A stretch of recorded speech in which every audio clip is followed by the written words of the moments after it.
주시는 하나님의 말씀 요한복음 4장 15절부터 26절까지인데요. 13절부터 읽도록 하겠습니다. 13절부터 13절을 읽고 그래서 26절까지 함께 교독하도록 하겠습니다. 예수께서 대답하여 이르시되 이 물을 마시는 자마다 다시 목마르려니와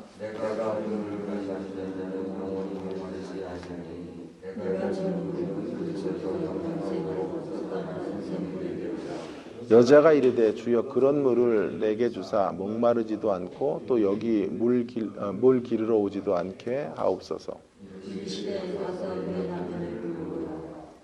여자가 대답하여 이르되 나는 남편이 없나이다. 예수께서 이르시되 내가 남편이 없다 하는 말이 옳도다. 너에게 남편 다섯이 있었고 지금 있는 자도 내 남편이 아니니 내 말이 참되도다. 여자가 이르되 주여 내가 보니 선지자로소이다. 우리 조상들은 이 산에서 예배하였는데 당신들의 물이 예배할 곳이 예루살렘에 있다 하더라. 예수께서 이르시되 여자여 내 말을 믿으라. 이 산에서도 말고 예루살렘에서도 말고 너희가 아버지께 예배할 때가 이르리라.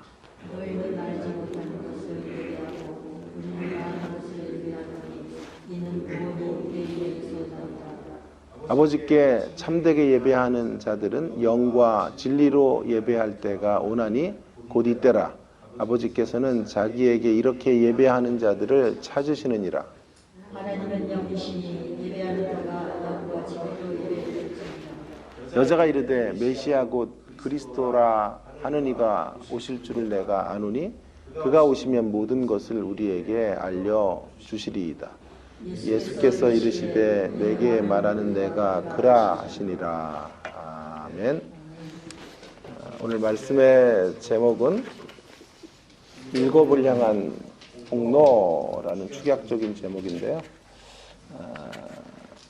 한번 잘 따라와 주시기를 바랍니다. 지난주에 우리가 살펴보았듯이 예수님은 사마리아 여인에게 물을 달라 하는 말씀으로 접근을 하셨죠. 이제 물을 매개로 사마리아 여인과 만나셨는데 물을 달라는 예수님의 어떤 부탁 앞에서 사마리아 여인의 반응이 어떠했을까가 좀 궁금해집니다. 물을 달라고 하시자 오늘 우리가 읽은 말씀 15절에 보시면 여자가 이르되 주여 그런 물을 이제 내게 달라. 아니 물을 달라고 하자 여인은 어찌 유대인이 사마리아 여인에게 물을 달라고 하느냐 이렇게 먼저 대꾸를 했죠. 좀 놀랬을 것 같아요. 놀라는 표정으로 예수님을 응시했고 계속해서 예수님께서 한 번 마시고 다시 목마른 그런 육신의 물이 아니라 영원히 목마르지 않는 물을 내가 줄 것이다. 그러니까 오늘 이제 드디어 15절에서 여자가 이르되 주여 그런 물을 내게 주사 목마르지도 않고 또 여기 물 길러 오지도 않게 하옵소서라고 대꾸하고 있죠. 아마도 여인은 지금 어이가 좀 없는 이런 표정을 지으며 예수님을 바라보았을 것입니다. 그러니까 물에 대한 이야기는 여인에게 놀라움을 주거나 혹은 어이없음의 반응으로 나아가게 한 것이지요. 이 사마리아 여인은 예수님의 이 영적 진리를 잘 깨닫지 못한 것이죠. 인식에 한계가 있기 때문에 당연히 이게 무슨 말인지 알지 못했을 것입니다. 3장의 니고데모도 역시 그랬죠. 유대인의 선생이었고 지도자였던 사람도 예수님의 설파하시는 영적 교훈들을 잘 알지 못했고 역시 이 여인도 잘 알지 못해요. 사실 그게 정상이에요. 예수님의 차원, 그 차원이 너무도 깊은 것이고 육신의 차원을 넘어서는 영적인 차원의 말씀을 하시는 것이기 때문에 알아들을 수 없는 게 정상이고 알아듣는 게 비정상이죠. 그런데 감사하게도 저와 여러분은 이런 말씀들을 알아들을 수 있는 사람들이 된 것이죠. 이해할 뿐만이 아니라 다 이해 못하는 부분도 믿을 수 있는 사람들이 된 것이죠. 세상에 탁월한 지혜자들도 다 깨닫지 못하는 것들을, 그런 하늘에 속한 신령한 음성들을 우리가 터득할 수 있는 자리로 오게 된 것입니다. 그런 진리를 볼 수 있는 눈을 열어주셨는데요. 자, 이제 이 이야기는 이제 어디로 가는가 하면 물의 이슈에서 예상하지 못하는 국면으로 접어들고 있는 것을 보게 됩니다. 16절에 보시면 갑자기 물의 이야기를 이제 화제를 바꾸셔서 남편을 불러오라 이렇게 명령하시죠. 그리고 그 여인이 아픈 자신의 가정사에 대한 이야기를 하고 그동안 결혼 생활에 얼마나 많은 실패를 했는지에 대한 자기의 이야기를 풀어놓습니다. 그리고 예수님께서 그에 대한 답을 해주시는 이야기로 이야기가 오늘 전개되고 있는 것을 보게 됩니다. 얼마나 힘겨운 결혼 생활과 삶의 무게를 지니고 살아온 여인인지 하는 것을 알게 됩니다. 자, 이쯤에서 우리가 한번 질문을 좀 해볼 필요가 있겠는데요. 아니, 왜 예수님께서는 지금 논의의 주제를 물에서 남편으로 바꿨을까 하는 것이고요. 이 여인의 아픈 가슴을 모를 리 없으시죠. 꼭 이렇게 아픈 상처를 후벼 파셔야 되는가? 남편을 불러오라. 그런 질문이 생겨야 되고 그런 질문에 대한 답을 풀어볼 필요가 있다고 생각이 듭니다. 이에 대한 답을 저는 일곱을 향한 폭로를 위해서라고 이제 답하려고 하는 것이고요. 하나씩 좀 나누어서 생각해 보려고 합니다. 일곱을 향하여 또 폭로를 위하여라는 두 가지 답을 좀 내리려고 하는데요. 뜬금없이 먼저 일곱을 향하여라는 답이 되겠습니다. 뜬금없이 남편을 불러오라고 하시는 이유는 그녀로 하여금 일곱을 향해 나아가야 함을 교훈하기 위함인데요. 도대체 일곱을 향하여라는 게 무슨 말일까? 왜 7이라는 숫자가 중요한 것인가 하는 것인데요. 제가 이제 아침에 학교를 갈 때쯤에 항상 라디오 방송을 듣습니다. 기독교 방송도 들어야 되는데요. 학교 가서 계속 예배하고 막 이러기 때문에 기독교 방송을 듣기보다는 양희은 서경석의 여성시대라는 이제 프로를 제가 많이 듣는데요. 2022년도 올해 4월 17일까지 여성시대 신춘 편지쇼라고, 그러니까 사연을 보내서 뽑아가지고 뭐 3천 몇백만 원을 이렇게 입상자들에게 나누어주는 해마다 하는데 그런 신춘 편지쇼를 합니다. 올해 글제가 뭐냐면 두 번째 2라는 숫자예요. 두 번째라는 건데, 왜냐하면 2022년이 이자가 3개가 있고 어느 때보다도 2라는 숫자가 중요하다는 거죠.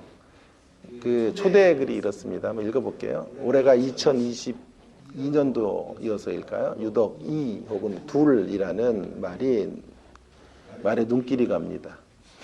첫사랑만큼이나 애틋하고 절절한 두 번째 사랑. 인생의 터닝포인트를 지나 맞이한 두 번째 인생. 낯설고 서툴었던 처음을 지나 맞이한 수많은 두 번째. 형제 자매 중에 두 번째로 태어난 분들의 사연. 1번에서 가려진 2등, 2번 혹은 2인자들의 이야기. 운명적으로 만난 우리 두 사람의 이야기. 코로나로 만나지 못하고 있는 그리운 이들 할 때 여기 이는 그냥 이가 아닌데 이들에 대한 이로 좀 확대해 갔습니다. 그래서 그런 추억들. 그리고도 우리에겐 얼마나 많은 인생의 두 번째 이야기들이 있을까요? 여러분들의 사연을 2022년 여성시대 봄 글잔치 신춘 편지쇼 앞으로 보내주세요. 이렇게 초대 글이 이렇게 적혀져 있습니다. 제가 이 귀한 시간에 왜 이걸 얘기했냐면요. 이렇게 신춘 편지쇼를 홍보하면 상품권을 준다 그래요. 그래가지고 제가 이 설교 영상을 보내면요. 제가 10만 원짜리 상품권을 받게 될 거예요. 그래서 한 것은 아니고요.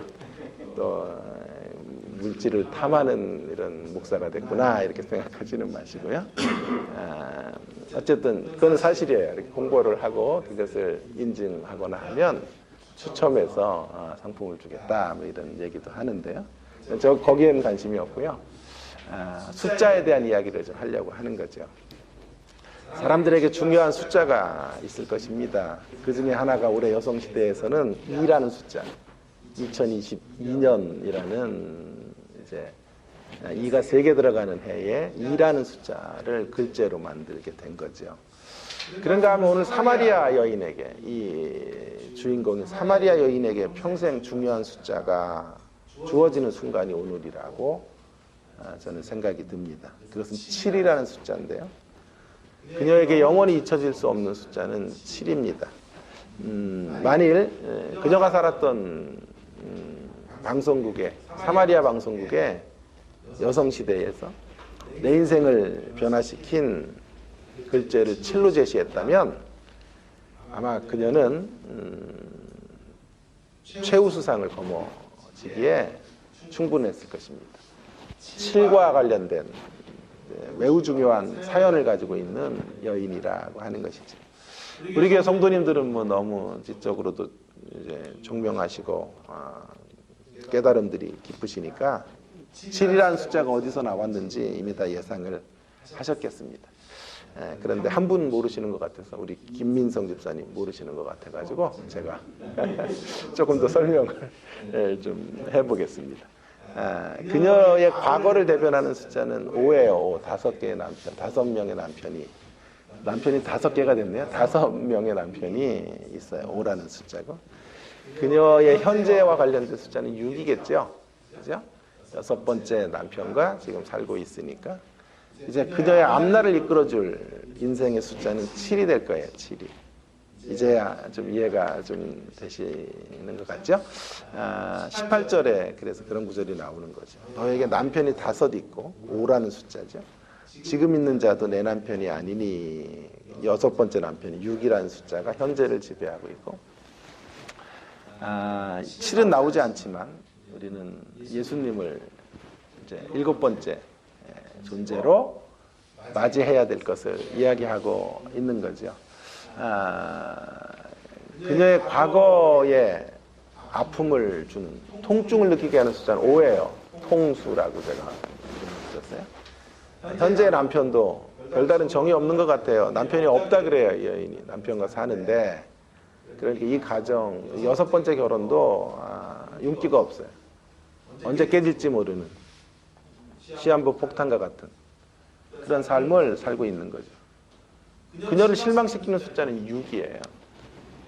이러한 그녀에게 지금 찾아오셔서 새로운 인생의 반전과 새 인생의 자리를 이끌어줄 숫자가 7이라는 숫자가 아니겠습니까?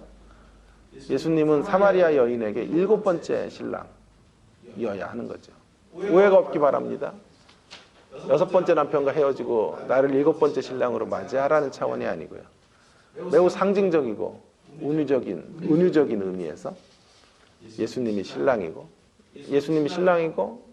그녀가 신부이고 그분의 자녀들이 신부라는 차원, 그의 자녀들, 그를 만나는 모든 그분의 백성들이 예수님의 신부라는 차원에서 예수님은 7번째 신랑이어야 하는 것이죠.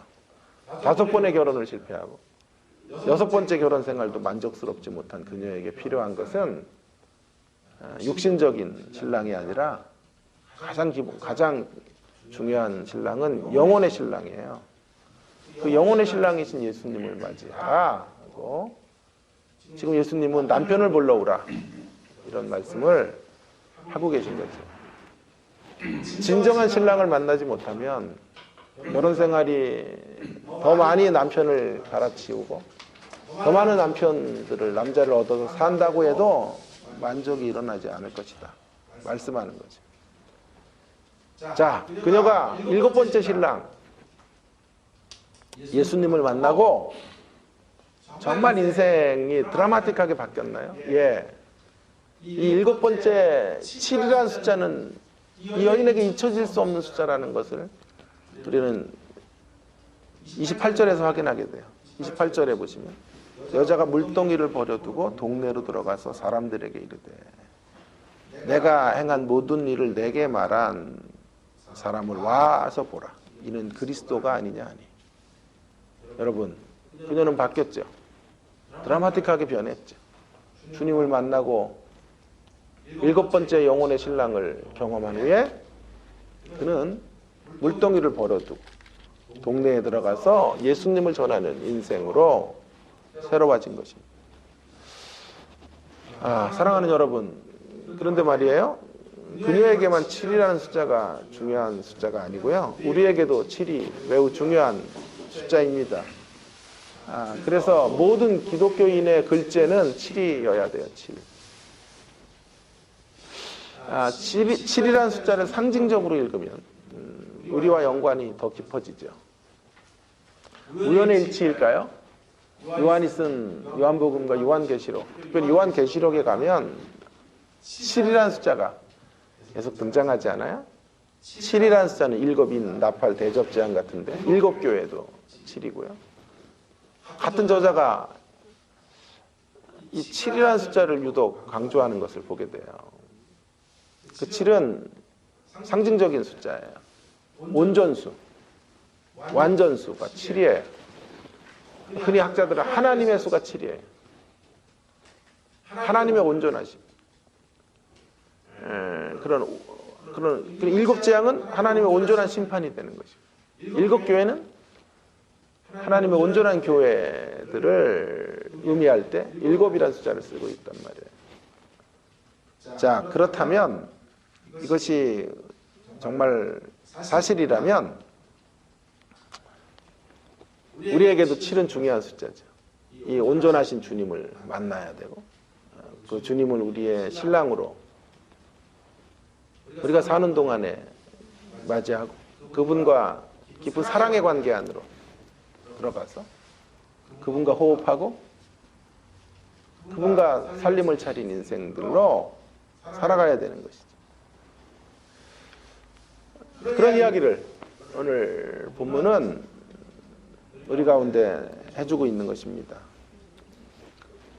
우리에게도 7이 중요하고 온전하신 주님을 만나야 된다라고 하는 것을 알려주고 있는 거죠. 그것도 한두 번 만나서는 안 돼요. 지속적으로 이 주님과 깊은 교제의 강가로 나가야 하고 뿐만 아니라 그분을 만난 사람들과 또 지속적으로 이렇게 교회라는 이름으로 공동체의 이름으로 교제해야 됩니다. 그렇게 본다면 교회는 이렇게 설명할 수 있겠어요. 교회는 일곱의 향연장, 일곱의 향연장, 7의 향연장이 펼쳐지는 것입니다. 우리들의 인생을 결정짓는 수는 7이라는 숫자들의 모임, 7을 갖고 있는, 인생의 숫자 7을 갖고 있는 사람들의 모임이 주님의 십자가 교회라고 해도 과언이 아니겠죠. 어느 분이 이렇게 말하는 분들이 계실 거예요. 인생수 7을 갖고 있는데 내 인생의 제일 중요한 숫자로 7을 제가 붙들고 사는데 여전히 만족이 없습니다. 7번째 신랑과 함께 살아감에도 불구하고 행복하진 않습니다. 이렇게 말할 수 있을 거예요. 정직한 고백이라고 생각합니다. 우리가 마땅히 그래야 되는 것과 현실이 그런 것은 좀 차이가 있을 수가 있죠. 그래서 그럼에도 불구하고 우리가 여기서 중요하게 여겨야 될 한 가지 사실은 이거예요. 그렇게 우리가 행복하지 못한 신앙 안에서도 여전히 그렇게 기쁘지 못하게 사는 이유는 무엇일까요? 그분의 온전하심의 문제일까요? 아니면 우리의 문제일까를 분명히 정하는 거예요. 어떤 경우에도 그분은 온전하신 분이고 그분은 진정한 신랑이시고 진정한 남편이 되어 주시는 거죠. 그분은 영원히 목마르지 않는 생수가 맞아요. 그런데 그 틈이 자꾸 벌어지는 이유는 우리가 고멜이기 때문인 거죠. 우리가 그분의 가슴으로 계속 들어가지 못하고 그분으로 인하여 살아가는 게 행복하지 못한 것이죠. 그러므로 답은 이제 너무도 분명해요. 그럴 때마다 계속 주님의 신랑됨을 인정하고 우리가 고멜의 자리를 반환점으로 돌아서 그분 앞으로 가는 길, 그것만이 다시 또다시 그분에게로 나아가는 것, 그것이 우리가 만족의 길로 나아가는 유일한 해법이 될 것입니다. 이제 조금 더 나아가 보려고 합니다. 이제 오늘 시를 향하여라고 하는 이야기를 했는데 조금 더 나가 보면요, 우리가 주목해야 될 이야기는 이제 대목은 예수님의 의도는 알겠지만 의도는 알겠죠. 예수님이 진정한 7번째 신랑이어야 된다라는 의도로 남편을 불러오라 이렇게 얘기하셨는데 그 의도를 달성하시는 방법은 과연 적절했는가 하는 심도 깊은 질문을 던져볼 필요가 있겠어요. 7번째 신랑을 맞이하게 하시는 과정이 좀 민망합니다. 여러분, 좀 부정적인 시선으로 우리가 상대를 이제 앞으로도 우리 나라에도 이제 이런 청문회 비슷한 것들, 뭐 검증 같은 거가 이제 계속 될 건데요. 이렇게 상대를 신문하고 상대가 가지고 있는 비리나 약함을 이렇게 까발리고 그리고 청문회 같은 이런 일들이 벌어지잖아요. 송곳 질문을 하고 그리고 그런 어두운 그림자들을, 어두운 대목들을 이렇게 들춰내는 일들, 파헤치는 과정. 어떠세요? 그런 걸 보면? 전 마음이 너무 불편해요. 그래서 그런 걸 채널을 돌리죠. 부정적인 의도로 이미 사람을 약점을 잡으려고 공개석상에 세우고 그런 의도들이 보이니까 너무 마음이 불편한 거죠. 아니, 긍정적인 의도로 할 때도 있어요. TV 같은 거 서로 화해를 시킨다든지 서로 묵었던 감정들을 푸는 자리를 마련해서 그것들의 좀 좋은 이제 화해점, 접촉점들을 찾게 하는 이런 프로들이 꽤 있었습니다. 그래서 두 사람이 직면하기 힘든 뭐 형제가 직면한다든지 고부가 직면한다든지 원수처럼 사귀었던 이웃이나 동료들이 함께 직면해서 어떻게 오해가 생겼는지 이런 것들을 푸는 프로들이 있었는데요. 저는 그것도 마음이 불편해요. 그걸 푸는 과정에서 또 옛날의 이야기들을 서로 펼쳐내는 그걸 못 보겠더라고요. 민망해서 그런 이야기가 나오면 채널을 돌리는 그런 저의 모습을 봐요. 저와 같은 성향의 사람들에게 오늘 예수님의 화법은 너무도 직설적이죠. 남편을 불러오라. 여러분, 저 같으면 이렇게 안 할 것 같아요. 이렇게 우회적으로 얘기하지 이렇게 직접적으로 노골적으로 말씀하지 않을 거예요. 저 같으면 이렇게 할 거예요. 제가 예수님이었다면 이런 식으로 가도 되죠. 너의 현재의 고민이 무엇이냐? 얼마나 좋아요. 별로예요? 고질적인 인생의 문제가 무엇인지 한번 나에게 말해보렴? 이 정도 하면 되잖아요. 그래서 그 여인이 남편의 이야기를 꺼내면 바로 그거다 얘기해 주시면서 치료의 길로 가면 되고, 그걸 꺼내기가 힘들어하면 그 문제는 터치하지 않고 다른 문제로 넘어가도 되는 것이 아니에요? 이거 중요한 대목이에요. 네, 여러분. 저한테만 중요한 게 아니라 우리 모두에게 매우 중요한 대목인데, 그러한 간접적 방식으로 상대의 아픔을 건드리지 않고도 그녀의 남편의 이야기를 유도할 수 있을 것 같아요. 아픈 사연의 이야기 충분히 꺼낼 수 있을 것 같아요. 마음의 문만 열리면. 더욱이 우리 예수님과 같이 이렇게 인간을 만지실 수 있는 분이시라면 충분히 가능하셨을 거예요. 그럼에도 불구하고 왜 이렇게 직접적이고 왜 이렇게 노골적으로 단도직입적으로 남편을 불러오라 이런 말씀으로 나아가신다. 송곳 진단이랄까요?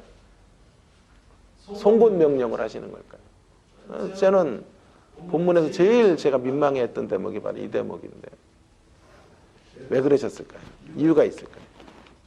답이 폭로를 위해서예요. 폭로를. 거기다 수식어를 하나 붙인다면 거룩한 폭로예요. 이거 거폭을 위하여 이래도 되는데 너무 또 이런 말들만 맨날 만든다 그럴까봐 제가 그냥 폭로라는 말을 썼어요. 거룩한 폭로를 위하여, 거폭을 위하여라는 거죠.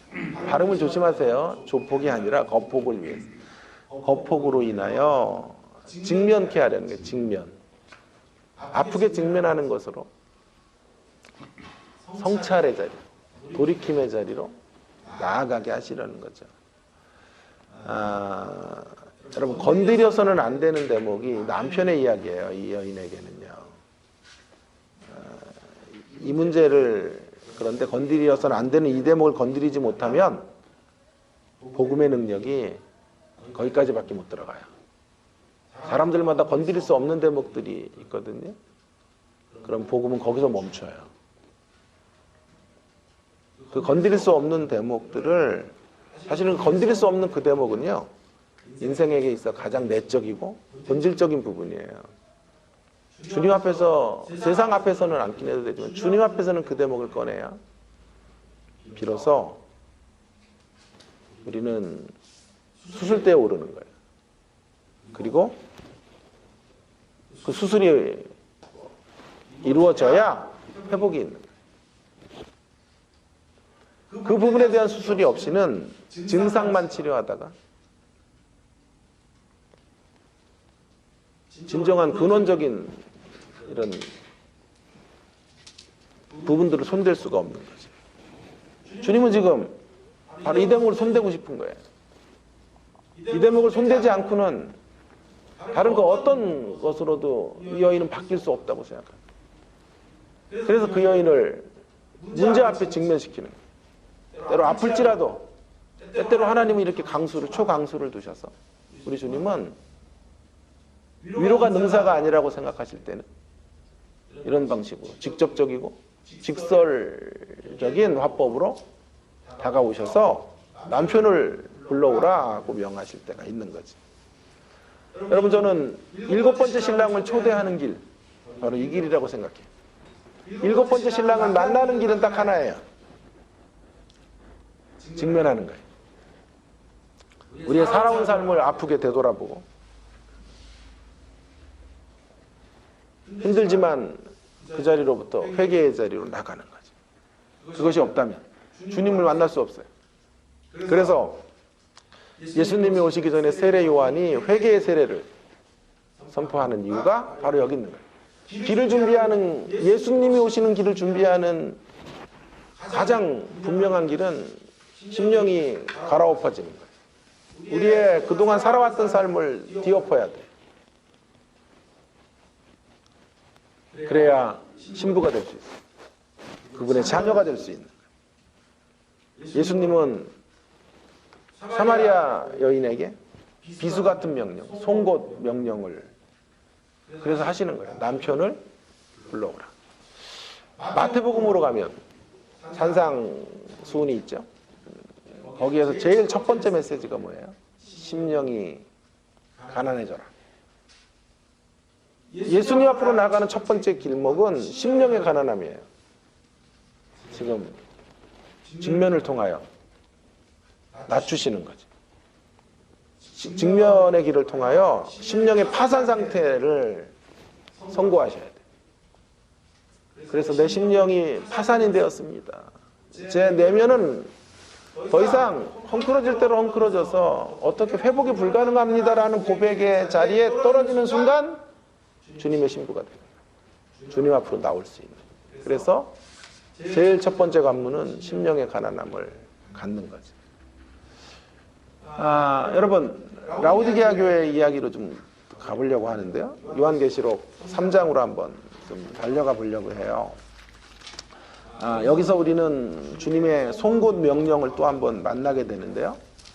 이 라오디게아 교회가 자 보세요. 어떤 교회였냐 하면 14절에 라오디게아 교회의 사자에게 편지하라. 아멘이시요 충성되고 참된 증인이시요 하나님의 창조의 근본이시니가 이르시되 내가 내 행위를 아노니 내가 차지도 아니하고 뜨겁지도 아니하도다. 내가 차든지 뜨겁든지 하기를 원하노라. 내가 이같이 미지근하여 뜨겁지도 아니하고 차지도 아니하니 내 입에서 너를 토하여 버리리라. 주님의 진단은 이거거든요. 주님이 볼 때는 토에 내치고 싶은 사람들인데 스스로는 어떻게 생각하냐 하면 내가 말하기를 나는 부자라 부유하여 부족한 것이 없다 고 생각하는 거죠. 일이 잘 돼요. 라오디게아 교회는 7교회 중에 가장 부유한 교회예요.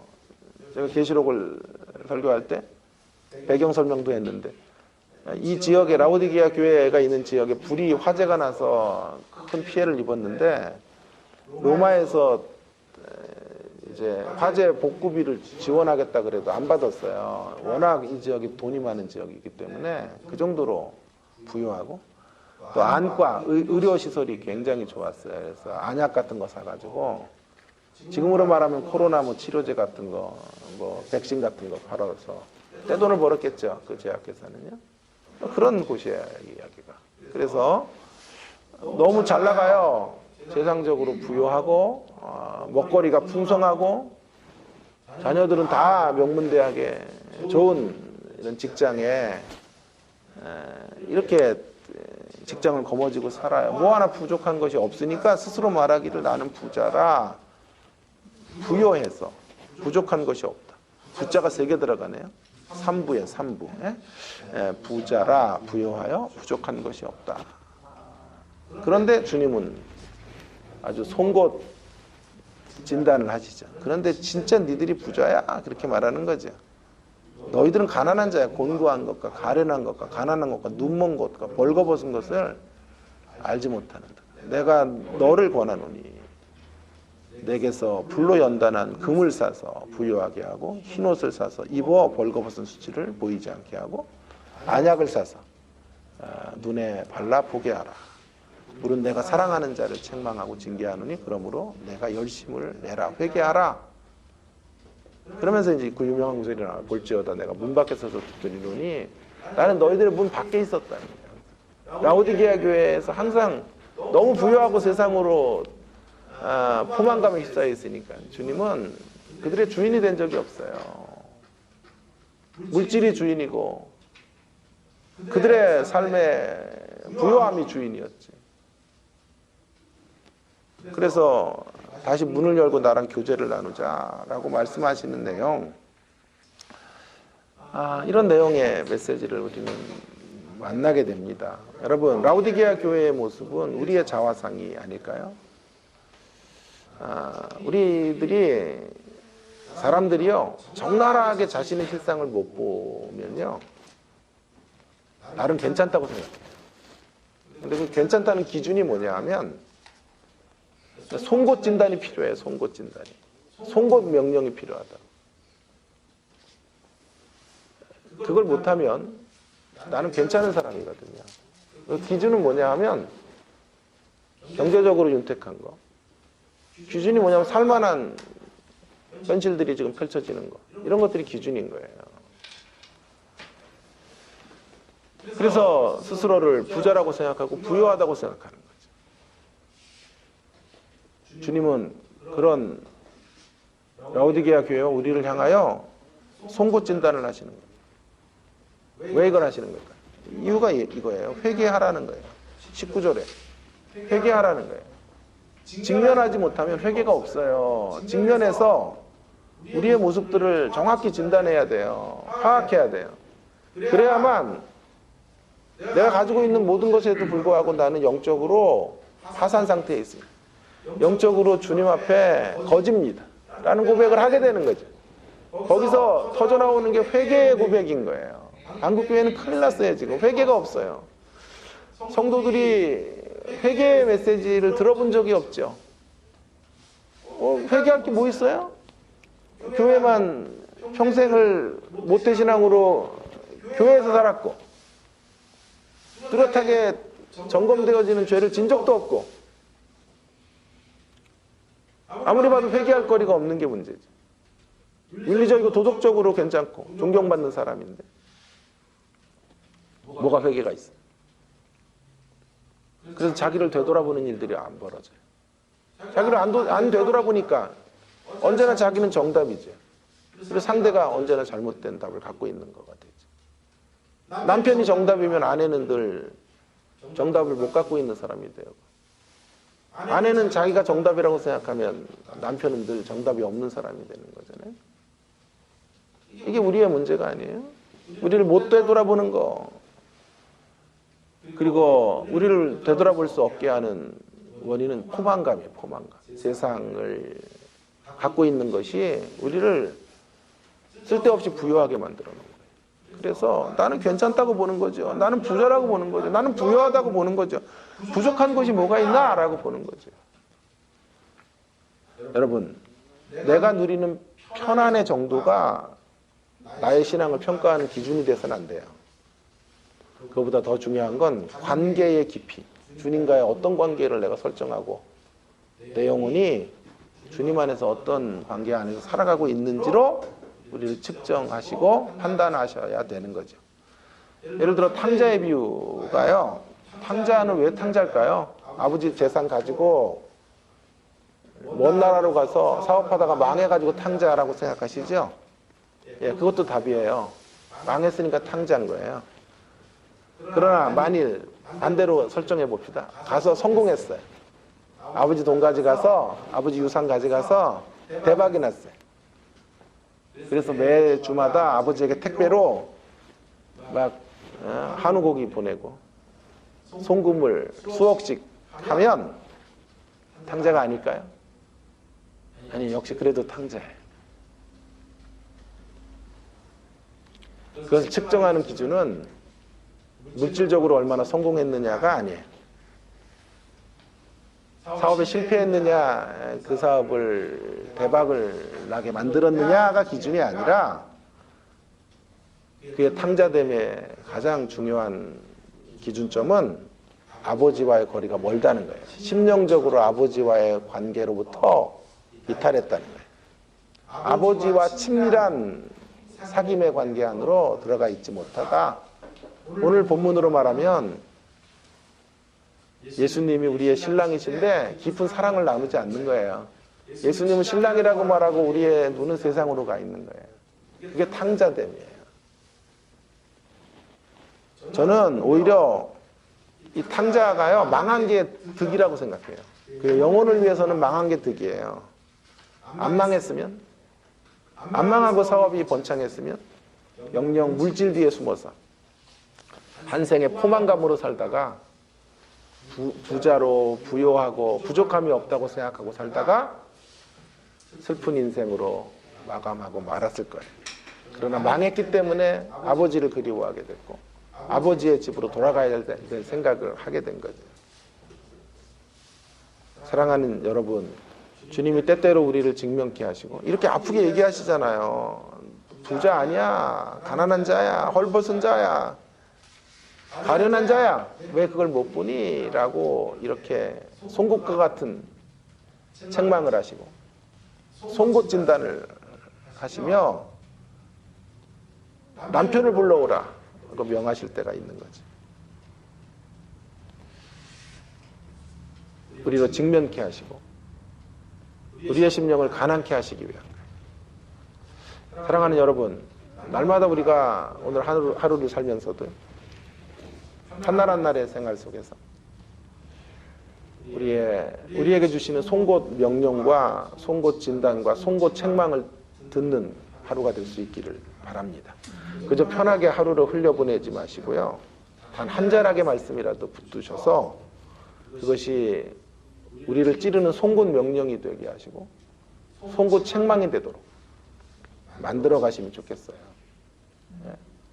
주님이 음성으로 우리에게 남편을 불러오라 이렇게 말씀하시지는 않으니까, 네가 부자냐 이런 음성은 주시지는 않으니까 우리가 이제 자발적으로 오늘 주시는 말씀 단 한 자락이라도 붙잡아서 우리 자신들을 점검하면 좋겠습니다. 예를 들어 억울한 일을 만날 때 그냥 억울한 일 앞에 방치되거나 억울한 일 때문에 씩씩대는 것이 아니고요. 우리는 그분의 송곳 질문 혹은 송곳 진단, 그분의 송곳 책망 같은 말씀을 그 억울한 현장에서 들을 수 있고 만들어갈 수 있는 사람들이 되어야 합니다. 그때 주님이 주시는 질문이 뭔지 귀담아 들어야 합니다. 이런 질문들을 들으시면 어떨까요? 나는 나의 억울함을 통해 참으로 주님의 억울함을 생각하고 있는가? 주님이 걸어가셨던 그 억울함의 길들을 바라보고 있는가? 여러분, 만약 이런 질문을 내가 가지고 내 억울함 앞에 쓴다면, 왜 억울한 이야기를 하냐고요? 예, 지난주에 제가 억울했던 일이 있어서 저도 이걸 설교하기 전에 실천을 해야 되잖아요. 그래서 이번 주 내내 제가 이런 질문을 던졌죠.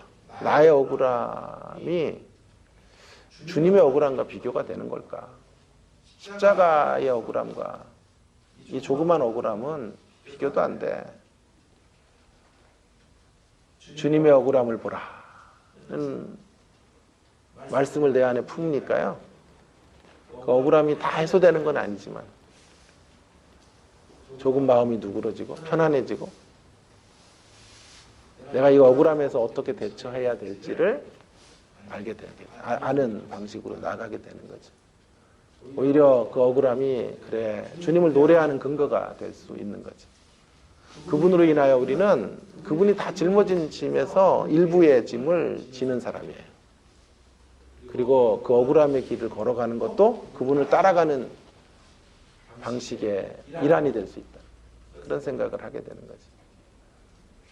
또한 나의 억울함을 처리해가는 방법에 있어서 나는 아직도 옛사람의 모습과 옛 자아의 어떤 형태로 옛 자아가 처리되지 않은 모습으로 그렇게 서 있지 않은지 주님이 주시는 그런 음성을 좀 들어야 돼요. 상대에게 불같이 화를 낸다든지 억울함을 만든 상대에게 비인격적 방식으로 그를 험담한다든지 상대를 깊이 원망한다든지 또 그것과 상관없는 사람들 앞에 괜히 화를 내요. 내가 억울한데 우리 딸이 넘어갈 수 있는 일인데 다음 평안했을 때는 억울함이 심령이 안 좋으니까 막 짜증을 내거나 아내에게 소리를 치거나 주변 사람들에게 분노를 폭발한다든지 그런 모습들을 승화시키지 못하는 이런 나의 현주소를 진단받아야 되는 거예요. 이렇게 우리가 날마다 우리 자신들을 진단하고 직면하고 하나님 앞에서 우리가 어떤 존재이고 얼마나 가난하고 얼마나 천박하고 얼마나 벌거워서 있는지 하는 것들을 점검할 수 있다면 우리는 그 자리에서 주님과 더 깊이 연결되는 거예요. 그때 7번째 신랑의 통치를 받게 되는 거예요. 그래서 형식적인 남편이 아니에요. 그때 주님은. 이렇게 직면을 통해서 회개를 만들고 우리의 성찰을 통하여 주님 앞으로 나갈 때 우리는 놀랍게도요. 그렇게 더 많이 직면하면 할수록 신랑과 함께 사는 행복이 누려지게 되는 거죠. 역설적이게도 그때 우리는 신랑 안에서 만족하는 삶을 살아가게 될 것입니다. 우리 자신들을 현주소들을 날마다 점검하시고 그 현주소 앞에서 주님 앞으로 그분의 통치를 받는 자리로 그분과 더 깊은 신랑과 신부가 되는 그 자리로 나아가시는 저와 여러분 모두가 되기를 주의 이름으로 축원합니다. 네, 오늘 주신 말씀 우리 기억하면서 생각하면서 함께 기도하면 좋겠습니다. 우리에게 중요한 숫자 7이라고 말씀을 드렸고요. 교회는 7의 향연장 7과 연결된 사연을 가지고 있는 사람들의 모임입니다. 7번째 신랑 온전한 신랑에게 나아가는 길은 직면하는 거예요. 아프게라도 우리를 직면하고 우리의 영적인 상태들을 점검하고 우리의 내면을 점검해서 되돌이키고 회개의 자리로 나아갈 때 그때 그분은 우리의 진정한 신랑이 되실 수 있고 신랑과의 깊은 사랑의 관계가 구축이 되고 이제 신랑으로 인해 만족하고 행복한 삶으로 나아가게 되는 것입니다. 우리 자신들이 가지고 있는 잘못된 포만감들을 하나님 물리치게 하시고 주님 앞에서 심령이 가난한 자들로 서서 주님의 이름을 부르고 다시 주님을 붙잡고 주님과 깊이 연결되는 자리로 나아갈 수 있는 우리의 모습이 될 수 있게 해달라고 기도해 주시기를 바라고요. 이렇게 기도하면 좋겠고 우리 주일 예배를 위해서도 또 우리 교회의 부흥과 성장을 위해서도 발전을 위해서도 또 연약한 지체들을 위해서도 함께 기도하면 좋겠습니다. 기도하겠습니다. 하나님 아버지 은혜를 감사합니다. 우리에게 오늘도 귀한 말씀을 주시고 하나님 아버지 주님이 우리에게 들춰주시고 변호시켜 주시는 하나님 아버지 주의 음성을 듣게 해주셔서 감사합니다.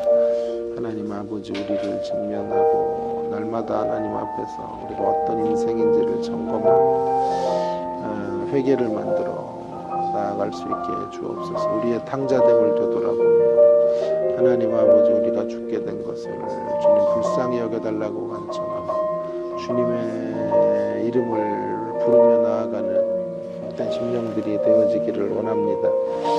주님으로 인하여 온전한 신랑으로 인하여 새로워진 존재들로 주님 우리가 오늘도 서 있게 하셔서 감사합니다. 주님과 더 깊은 신부됨의 모습으로 서게 하시고 주님과의 영적 결혼 생활들 잘 이루어가고 하나님 아버지 그렇게 행복을 누리며 이 땅을 살 수 있도록 도와주시기를 원합니다. 행복에 이르는 길이 직면이고 회개이고 성찰이고 우리 자신들을 되돌아보는 것임을 주님 오늘도 알게 해주셔서 감사합니다. 주님 앞으로 더 가까이 나아가며 주님의 이름을 부르며 거짓된 포만감에 휩싸여 살지 않도록 주님 우리 자신들을 점검하며 되돌아볼 수 있도록 인도해 주시기를 원합니다. 우리의 곤고한 것과 가련한 것과 눈먼 것과 헐거벗은 것을 하나님 보게 하시고 주님 깊은 깨달음 속에서 주의 이름을 부르며 다시 주님의 무릎 앞에 서고 주의 역사를 기대하고 주님 긍휼히 여겨주시기를 소망하는 가운데 하나님의 뜻을 이루어갈 수 있는 저희들의 모습들이 되게 해주시기를 원합니다. 함께 해주시고 은혜를 베풀어 주시옵소서. 주여 우리의 곤고함을 보게 하시고 우리의 가련한 것을 보게 하시고 우리의 가난함을 보게 하시고 우리의 눈먼 것과 헐거벗은 것을 알지 못하고 살아갔던 우리의 모습들을 점검하며 하나님 아버지 주님을 우리의 마음 밖으로 밀어내며 세상으로 부여하고 살았던 우리의 모습들을 하나님 다시 한번 되돌아보기 원합니다. 이제 주님을 향해 다시 문을 열고 주님과 더불어 먹고 마시는 아름다운 신혼의 삶이 이어지게 하시고 놀랍고 행복한 결혼의 삶들이 주님과 계속 펼쳐져 가도록 함께 해주시기를 간절히 원하오니 주여 도우시고 역사해 주시기를 기도합니다. 주님의 십자가 교회 주님을 만난 깊은 사연들로 엮여진 존재들이 함께 모여 예배하는 공동체입니다. 날로 부흥하고 성장하고 주님 원하시는 모습으로 변해가는 귀한 공동체로 세움받을 수 있도록 함께 해주시고 주일 예배를 통해서도 은혜 받고 회복되고 하나님의 말씀으로 다시 일어서는 놀라운 역사 주의 고난의 깊은 의미들이 묵상되어지고 고난의 길을 따라가기로 결정하는 복된 시간으로 함께 해주시기를 소망합니다. 함께 주옵소서.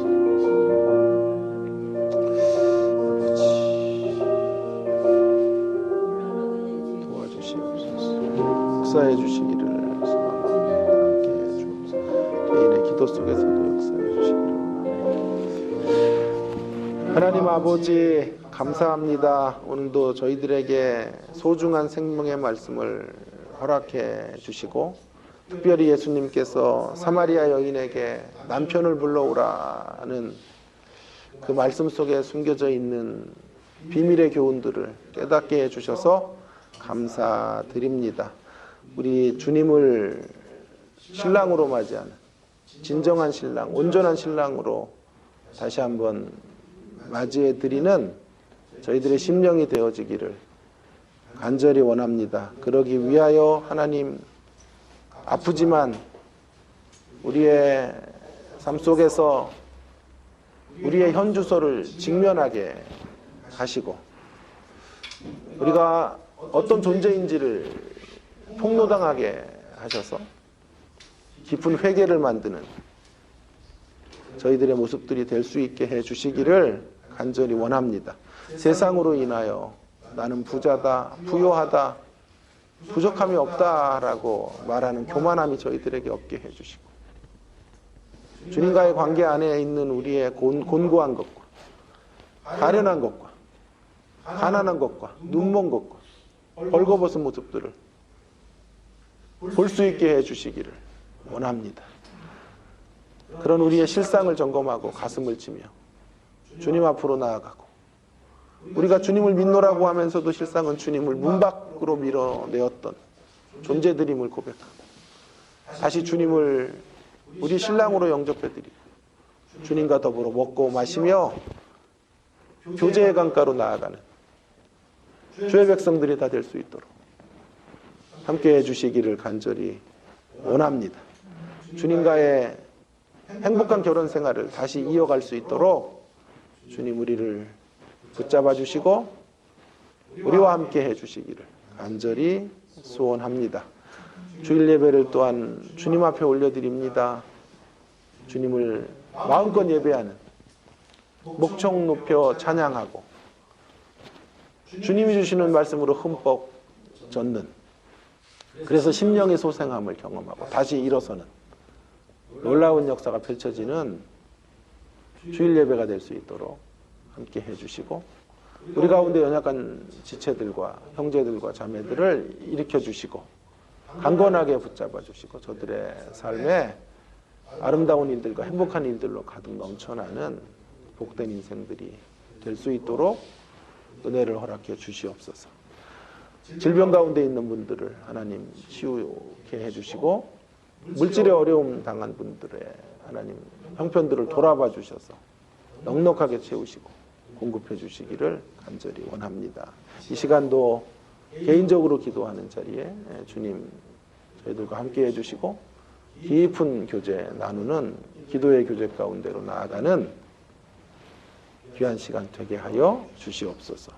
이 모든 말씀 존귀하신 예수님 이름으로 간절히 기도 올리옵나이다. 아멘.